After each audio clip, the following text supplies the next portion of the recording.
With The Beautiful Unknown, released on the 25th of March, Matt Goss is out and about doing some promotion and joining us now to tell us more about the album. Hello, sir.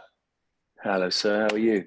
I'm good. I trust we're finding you well and loving life. I just returned from Africa. I did a show in the Serengeti, and I am feeling like euphoric in a way, like coming back to London and just the sun is shining and just to be here promoting a record that I've been making for the last 19 months is an amazing feeling. It's been so well received. So yeah, I'm feeling good.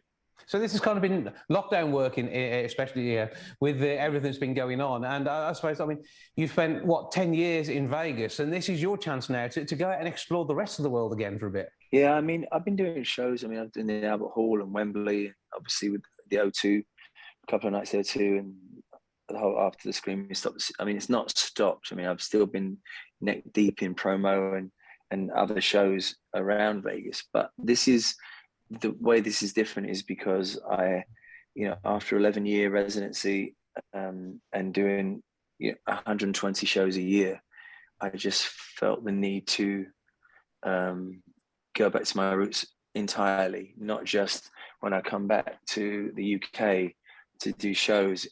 It's a way of life. I feel very proud of my legacy.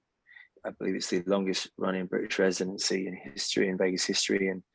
And I feel I've earned my stripes there. And it doesn't mean I won't go back at some point. I just really crave seeing the world and a little hole in the wall sushi joints and and restaurants, and just seeing the world differently than I did when I was in the band.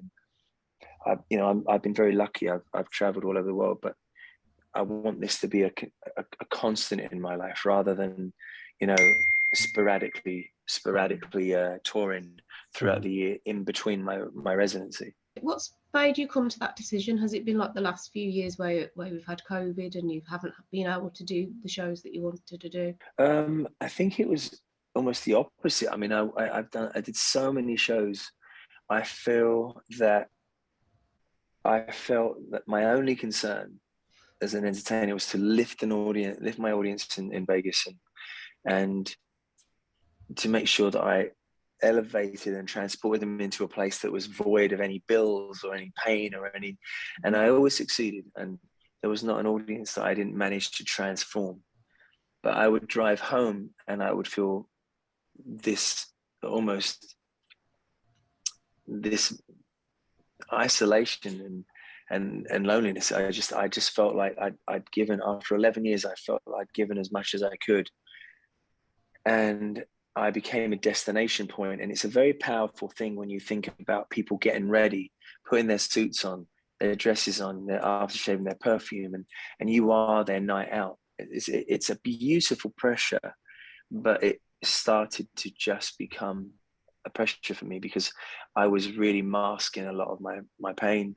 Mm-hmm. I was not addressing any of my grief about loss of my mum, and I know I speak about it quite a lot now, but I in some ways I have to. And when I come back to the UK, I feel there is an extended. Some people may understand it, some people may not, but it feels like an extended family. The way I am received in this country is like a member of the family. I can't explain it.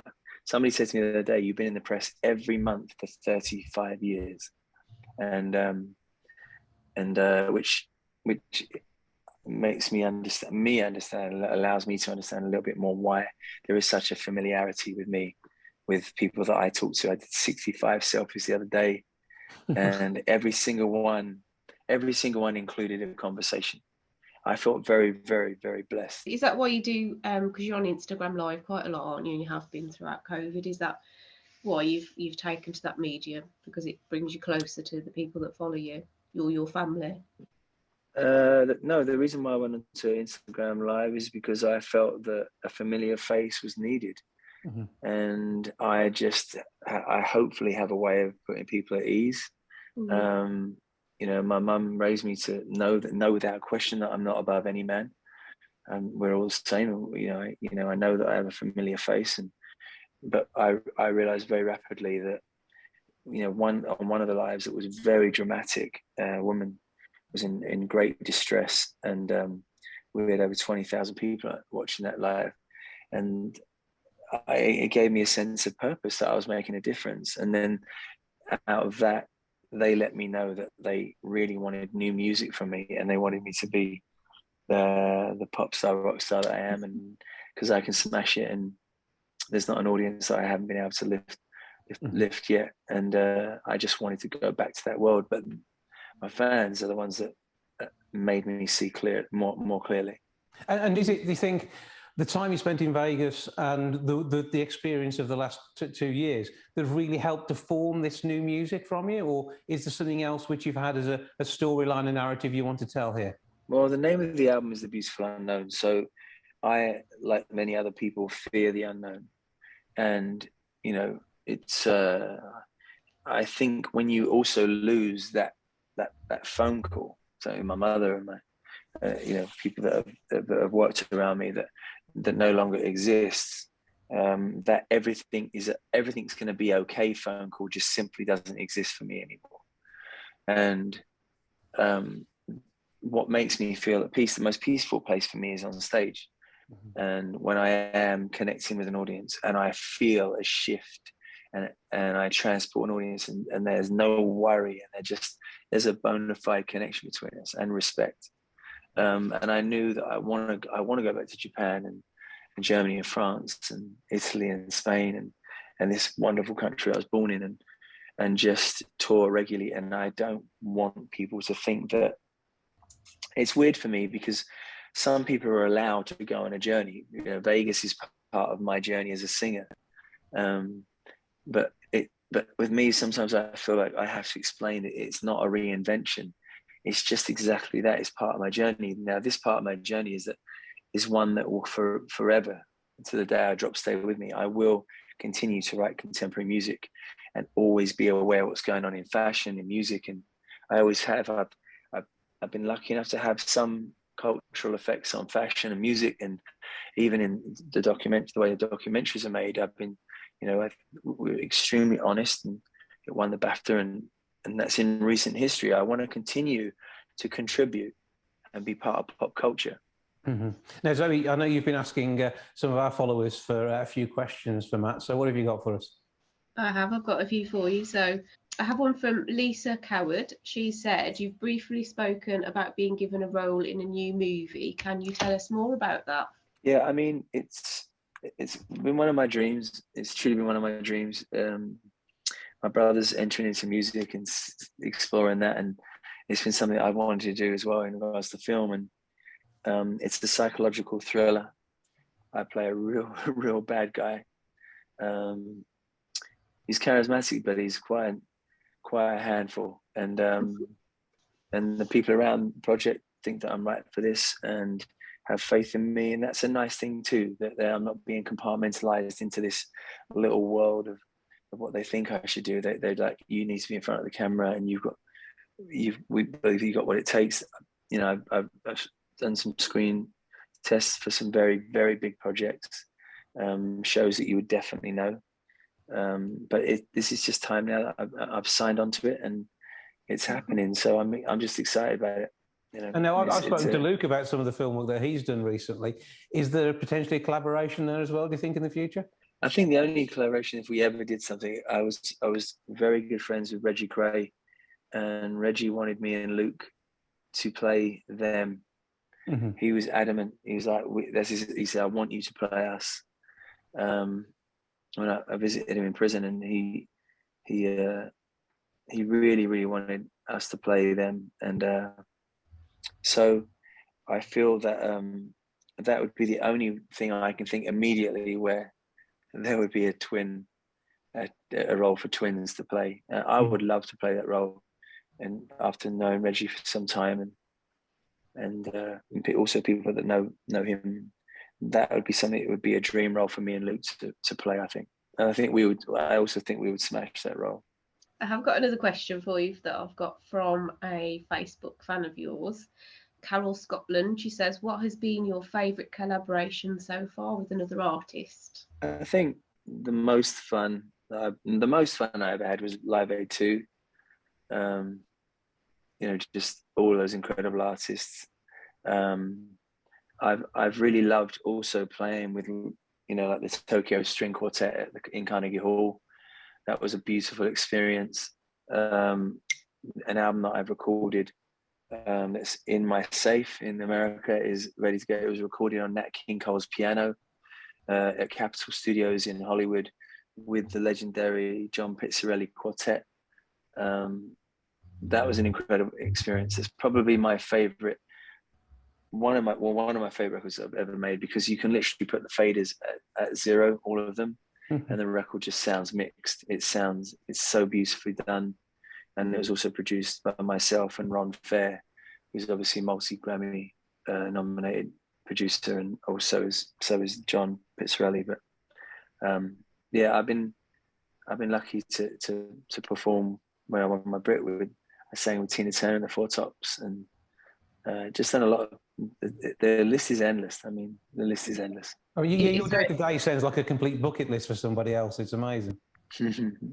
Yeah, I feel like the places that the boys take you, like I said, I just got back from Africa, and it's a life-changing trip for me. It made me feel very, very temporary and almost irrelevant, just to see nature at work, and the way that the pecking order of life happens on the plains of the Serengeti. But that was also because of I did a show out there and was lucky enough to do a few safaris while I was there. But you know, it's an incredible thing where this part of your body takes you. I've got a very cheeky question, and I think it's very cheeky. If you're happy for a cheeky question, Matt. Always. It says, this is from Marie Summers. Do you still have a pair of Lucky pants? If you do, when would you need to put them on? Lucky pants. That sounds like something Smash Hits probably put you through in the past. Thankfully, I don't wear those boxes anymore. Boxes have become extremely uncomfortable for me. But the good news is, I feel like I need more support than I used to. Do you know what I mean? I feel like things have just got bigger and better in that department. So I just need something I need a good trunk that keeps me in a safe place. You know? Maybe I do, for the record, if you're asking me, I dress to the left. Oh dear. Right, have you got one more for us, Zoe? We have one from I am Mrs. Kate G.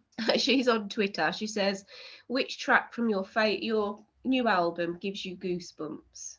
I think The Beautiful Unknown. I think because the story, the meter and cadence of the melody mixed with the lyric and the anthemic chorus that it is, and the way it sounds live. We've been rehearsing all week with the band.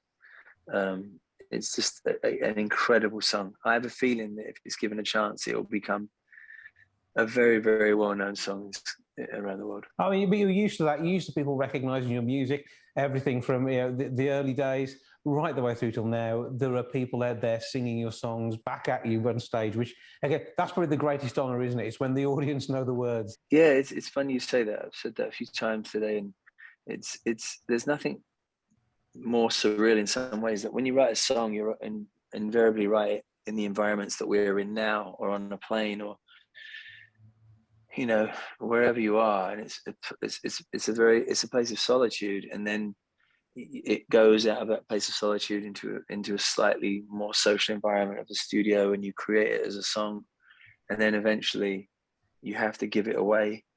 It gets reviewed. It gets digested on a holiday, in cars, making love, eating food, and hear it in shops. And then when you can stop singing and you know that they're going to sing the line back to you, it's a very, very powerful experience. And because of where it comes from, as I said, it comes from such a place of solitude, you know, and it always ends up in such a public forum. And it's something that's quite addictive. When I hear my music on the radio, to this day, when I do an interview and I'm doing a national radio interview, or I'm doing whatever I'm doing, and I'll always stay on the line and listen to at least a minute of the song, just to acknowledge what a blessing that is. You know, I don't take any of that for granted. Well, we're going to listen to Better With You. This is the song that's been brought to us ahead of the album release on the 25th. Of course, you're heading around HMVs in Birmingham in the not too distant future.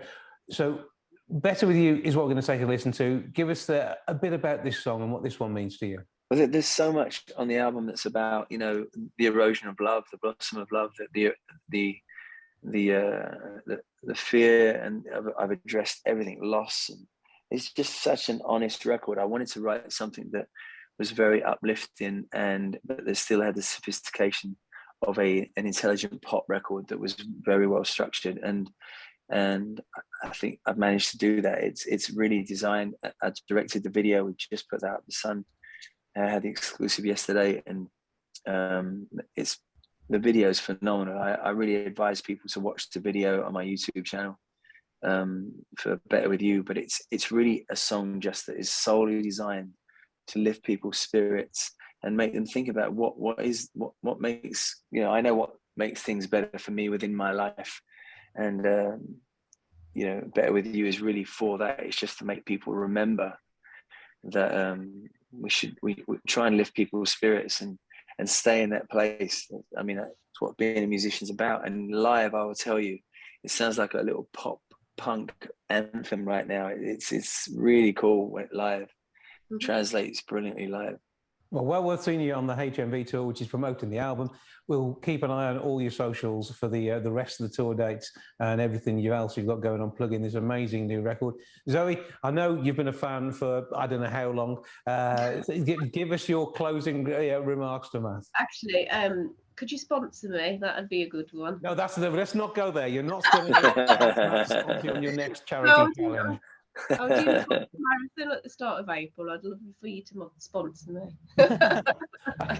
That seems to be the obsession. We'll leave that one there. Matt, great speaking to you. Thank you for joining us. Have an amazing time with the album. I know you deserve it. I know, for one, I was disappointed I couldn't go and see you when I was in Vegas because you weren't playing for the weeks I was there, which was a huge disappointment. But I'm very much looking forward to seeing you back in the UK in the not too distant future. Nothing but love to you and your listeners, and thank you for making the time for me. Much love to you both.